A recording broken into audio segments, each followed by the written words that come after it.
Hello everyone, good morning. তোমরা সবাই কেমন আছো? আশা করি খুব ভালো আছো, সুস্থ আছো। আমরাও ভালো আছি। দেবনাথ ফ্যামিলিতে তোমাদের আরেকবার স্বাগত। আজকে হচ্ছে শুক্রবার আর ঘড়ি কাটাতে বাজে এখন ভোর 6:30। তো এখন থেকে ব্লগটা শুরু করলাম তোমাদের সাথে নিয়ে, সঙ্গে নিয়ে। তার আগে একটা কাজ করি, বিছনায় বসে প্রত্যেক দিন যেটা করি, ইষ্ট দেবতাকে স্মরণ করে ঈশ্বরকে প্রণাম জানিয়ে একটা ধন্যবাদ জানিয়ে নেব আজকে একটা সুন্দর সকাল আমাকে উপহার দেওয়ার জন্য। তারপরে নিজের হাতের তালুটাকে নিজেই ভালো করে দেখে নিয়ে ওপর দিকে তুলে ভালো করে ঘষে নিয়ে চোখের পাতায় মুখে চোখে দিয়ে তারপরে বিছনা থেকে ভূমিতে যখন পা দেবো, ভূমি মাতাকে একটা প্রণাম করে তারপরে কিন্তু প্রত্যেক দিন সকালবেলা উঠি। আর তোমরাও করো, চোখের পাতায় যদি হাতের তালুর তাপটা সকালবেলা দিতে পারো না, দেখবে চোখের দৃষ্টিশক্তি খুব ভালো থাকবে। আর চোখে মুখে দিলে দেখবে অনেকটা ফ্রেশ লাগবে সকালবেলাটা। তা চলো ইষ্টদেবতাকে প্রণাম করে আজকের দিনটা শুরু করা যাক। অনেক কাজ রয়েছে আজকে, সে এক এক করে সব কাজগুলো সারবো। তা চলো স্কিপ না করে পুরো ভিডিওটা দেখতে থাকো, আশা করছি তোমাদের ভালোই লাগবে।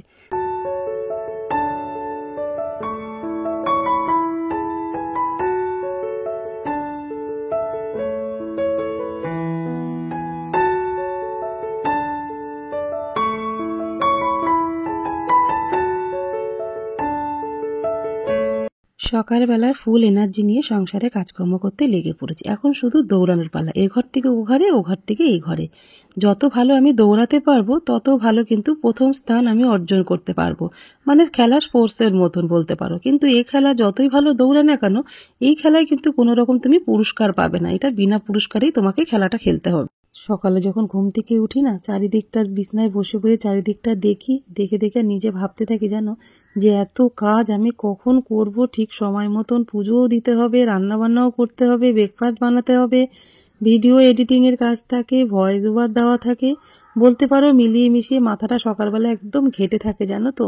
মাঝে মাঝে ভয় পেয়ে যাই এত কাজ দেখলে জানো। তারপরে মাথাটা ঠান্ডা করি ওখানে বসে বিছনায়, মানে পুরো মাথাটার মধ্যে সাজিয়ে নিই যে কোনটার পরে কোন কাজটা করব, আর কোন কাজটা কীরকমভাবে করলে আমার সময়টাও কম বাঁচবে আর ঠিক সময় মতো সব কাজগুলোও করতে পারবো। ওই জন্য ঠান্ডা মাথায় বসে একদম চিন্তা ভাবনা করে নিয়ে তারপরে নিচে পা দিই জানো তো। তাহলে আমার কাজটা করতে অনেকটাই সুবিধা। যখন বিছনায় বসে সংসারের সমস্ত কাজগুলো মাথায় সাজিয়ে গুছিয়ে নেবে, তখন না একটা জিনিস কাজ করবে, সেটা কি বলো তো? ইচ্ছা।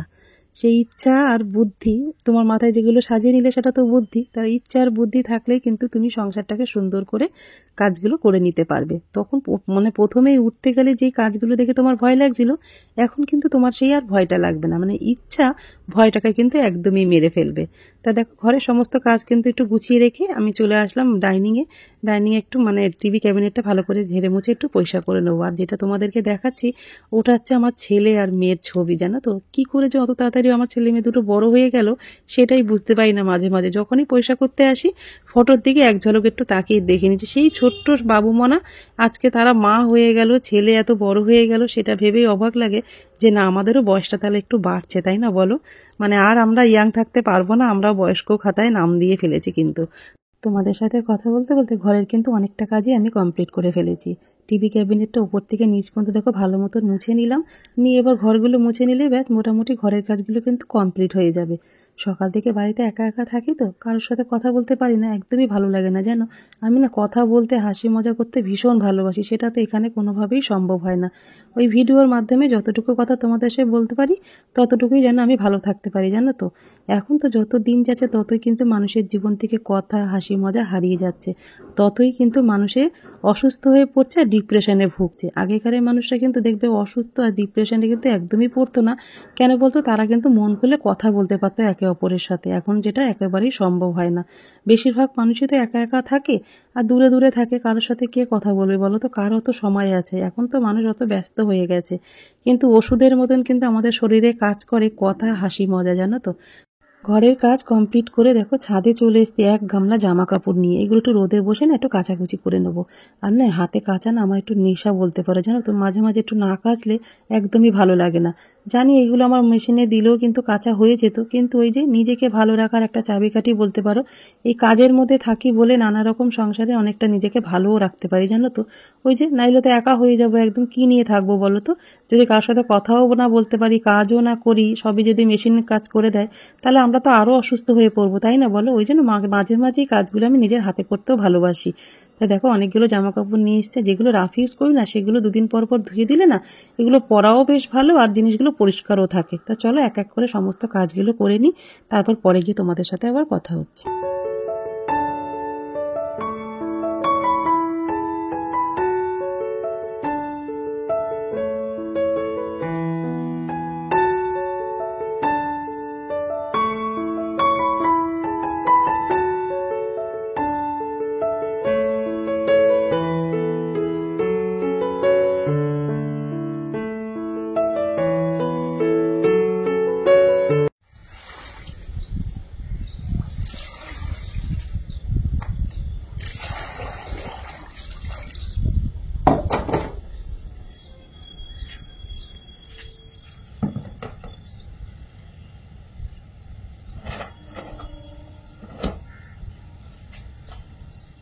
দেখো সমস্ত জামা কাপড় কিন্তু আমার একদম কাঁচা হয়ে গেছে। এবার এক এক করে সবগুলো মেলে দিয়ে তাড়াতাড়ি করে আমাকে নিচে যেতে হবে।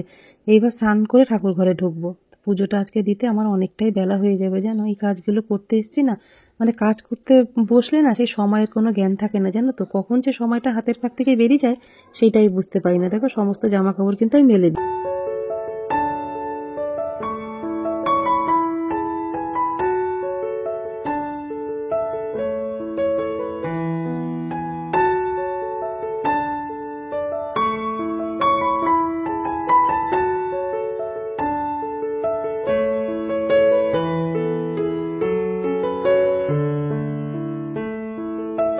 তো দেখো স্নান করে চলে এসেছি পুজো দিতে, অনেকটাই বেলা হয়ে গেছে। আসার সাথে সাথে কিন্তু আমার ঠাকুরকে বলে দিয়েছি যে ঠাকুর আজকে কিন্তু একটু বেলা হয়ে গেল তোমাকে জাগাতে, কি করব বলো, একার হাতে সমস্তটা সকালবেলা ম্যানেজ করতে হয়, তো ওই জন্য সকালবেলা একটু দেরি হয়ে যায়। যদি কোনো অজ্ঞানে ভুল করে থাকি তুমি অপরাধ ক্ষমা করে দিও, আগেই ঠাকুরকে বলে দিই জানো তো।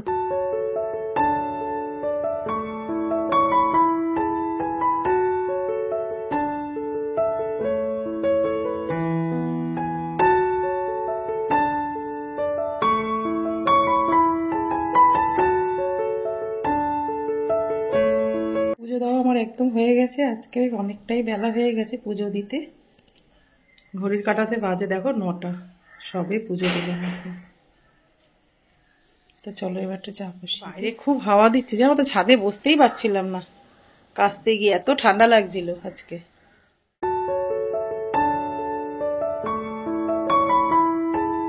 কাজ করে কাচাকুচি করে পুজো দিতে আজকে অনেকটাই বেলা হয়ে গেছে, 9টা বেজে গেছে জানো, অনেকটাই বেলা।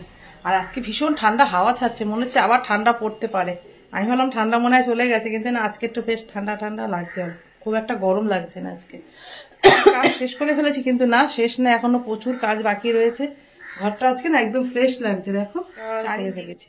ওয়ার্ড্রপটা আগের দিন গুছিয়েছি, আজকে একটু ভালো করে মুছে নিলাম জানো তো, বাইরেটা একটু ধুলো ধুলো হয়ে গেছিল। চলো একটু রান্নাঘরে যাই। এই যে আমাদের গদা শুয়ে আছে, একটু গুড মর্নিং বলে দাও। কই একটু সবাইকে গুড মর্নিং বলে দাও। বাবা ঘুম দেখ।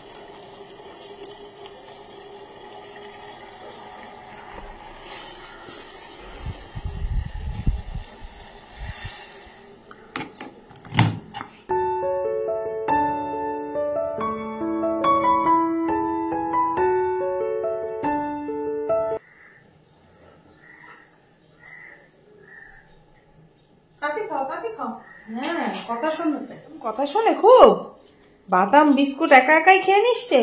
ওই বাবা রে, নিচেরটা খায় না, বাকি থেকে খাও।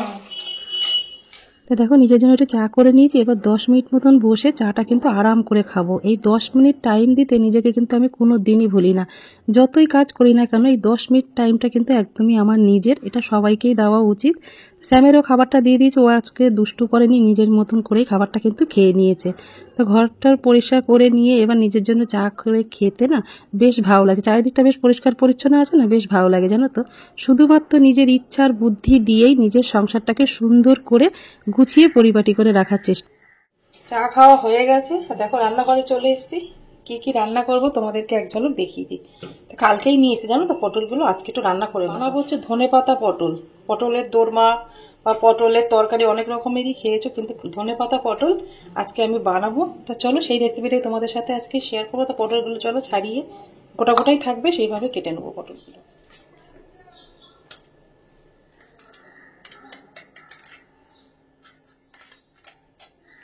দেখো পটলগুলো সব কিন্তু ছাড়িয়ে নিয়েছি, আর একটু একটু খোসা থাকবে সেইভাবেই ছাড়াবে। দিয়ে এবার মাঝখানটা আমি একটুখানি ভালো করে মানে চিড়ে দেবো একটু দুপাশ দিয়ে, এই দেখো, তাহলে মশলাটা খুব ভালোভাবে ঢুকবে, পটলের ভেতরটা বেশ ভালো লাগবে খেতে। পটলটা একটুখানি মশলা দিয়ে মেখে রাখবো, তার জন্য প্রথমেই দেবো আমি চিনি, অল্প করে একটু চিনি দিয়ে দিলাম, লঙ্কার গুঁড়ো, হলুদ, নুন দিয়ে এটা ভালো করে মেখে নেব। দেখো চিনি, হলুদ, নুন, লঙ্কার গুঁড়ো দিয়ে পটলটা মেখে রেখেছি। এটা আবার কিছুক্ষণ মতো মাখা থাক, তাহলে পটলটার মধ্যে ভালো মতন নুন, ঝাল, মিষ্টি ভালো মতন ঢুকে যাবে। ধনেপাতা পটল বানানোর জন্য আমি কিছু মশলা বেটে নেব। কাঁচা লঙ্কা দিয়ে দিলাম এখন 5টার মতন, দেবো একদম ডাঁট সমেত ধনেপাতা, কাজু বাদাম দেবো, হলুদ সর্ষে 2-3 চামচ মতন, অল্প একটু হলুদ, একটু লঙ্কার গুঁড়ো দেবো, একটু নুন। গরম হয়ে গেছে, কড়াইয়ের মধ্যে দিয়ে দেবো সর্ষের তেল। এটা ভালো মতন গরম হয়ে গেছে, এবার নুন, হলুদ, লঙ্কার গুঁড়ো, চিনি মাখিয়ে রাখা পটলগুলো তেলের মধ্যে দিয়ে দেবো।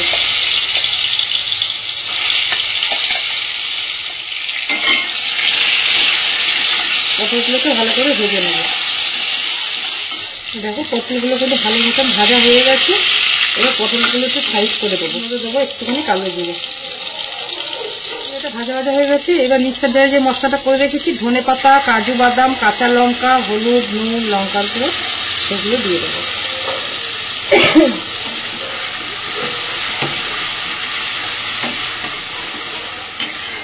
দিয়ে এবার ভালো করে মশলাটার সাথে পটলটাকে কষাতে হবে।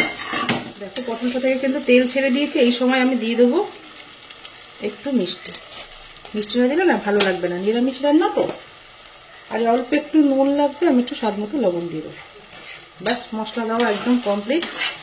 এইভাবে একবার ধনেপাতা পটল বানিয়ে গরম ভাতের সাথে খেয়ে দেখো, ভীষণ ভালো লাগবে খেতে।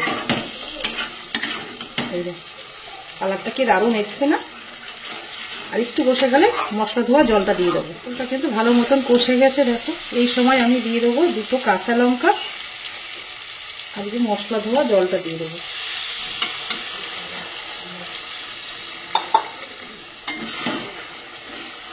গ্যাসটা কিন্তু বেশি বাড়িয়ে দেবে না, অল্প করে একটু গ্যাসটা কমিয়ে দেবে।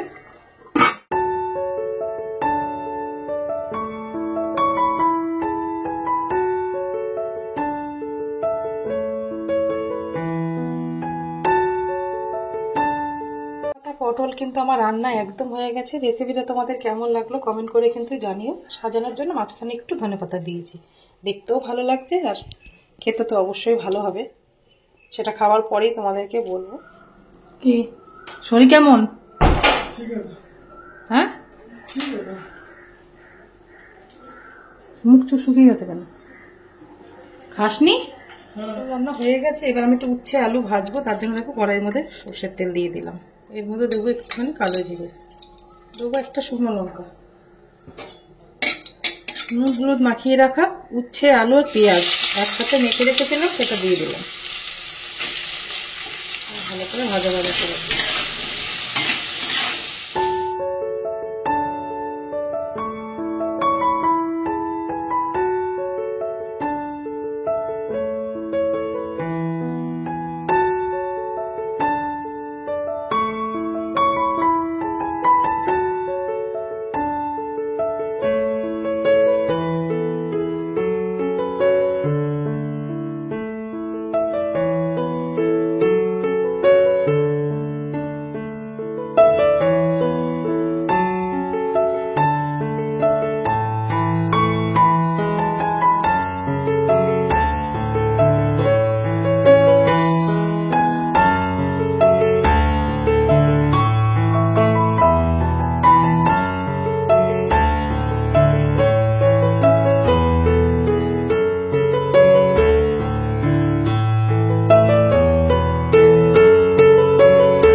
করে নিই।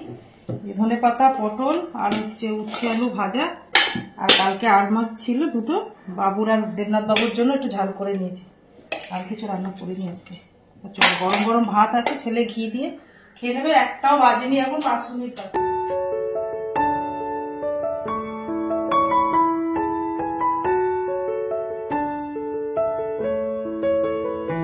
খেয়ে বলতো ধনে পাতা পটল বেশি দিও না। আচ্ছা বাস, প্রথমবার বানালাম। পাতা পটল, ধনে পাতা আছে, কাঁচা লঙ্কা আছে, তোমার কাজু বাদাম দিয়েছি, একটু একটু সর্ষে অল্প করে দিয়েছি। চলো, ধনে পাতায় তো দিয়েছি বেশি করে।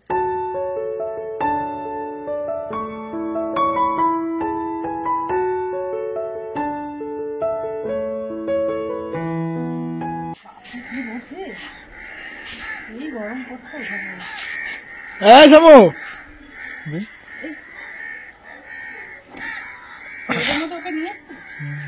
মুটকু মুটকু দেখে হাঁটে দে চোরের মতো।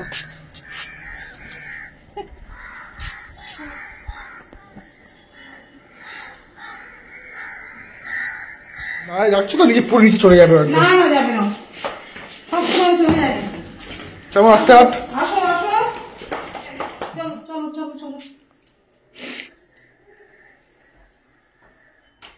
এই যে ছাদে গেছিলাম, সব জামা কাপড় একদম শুকিয়ে একদম কড়কড়ে হয়ে গেছে, জানো এত রোদ উঠেছে। ঠাকুর শয়ন দেওয়া হয়ে গেল, এবার এগুলো ভাঁজ করে রাখলেই ব্যাস আজকের মতন কাজ এই বেলার অন্তত কমপ্লিট হয়ে যাবে। তারপর আবার বিকালে যা কাজকর্ম থাকে সেগুলোই সারতে হবে।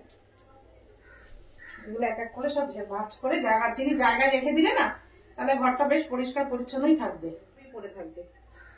ওই জন্য যখন কাটতো তখন ভাঁজ করে রেখে দেবো।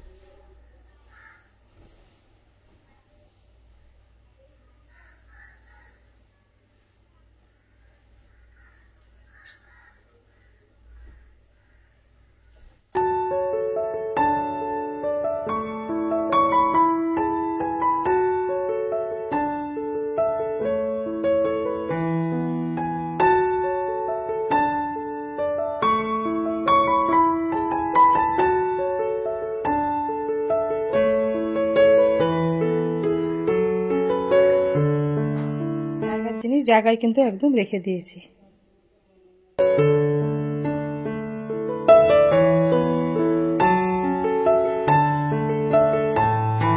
সমস্ত ঘরের কাজ, রান্না বান্না, রান্নাঘরের সমস্ত কাজ পরিষ্কার করে জামা কাপড় তুলে জায়গার জিনিস জায়গায় রেখে 1:30টার মধ্যে আমার একদম সমস্ত কাজ কিন্তু কমপ্লিট করে ফেলেছি।